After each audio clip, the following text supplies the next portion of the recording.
itong gabi na ito dahil sa ating mga minamahal na mga magulang na nag-sponsor or nagbahagi ng kanilang blessing para maging espesyal ang pagdiriwang na ito. So, mula sa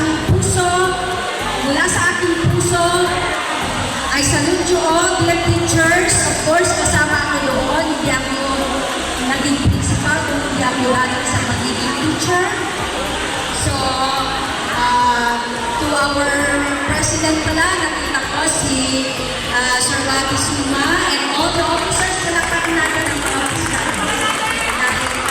Pasensya po kayo at bigla kami tinawag doon sa Signal Village upang tumanggap ng karagdagang kapapala mula sa ating lungsod ng Taguig, na kung saan i-award ang mga raffle at magkakaroon ng raffle draw at bibigay ng t-shirt sa Friday.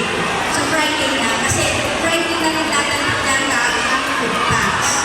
So, ang mag-i-sponsor ng Teachers Day on Friday will be the local government of Taguig under the leadership of our Honorable Maria Arnie Lopez Cayetano.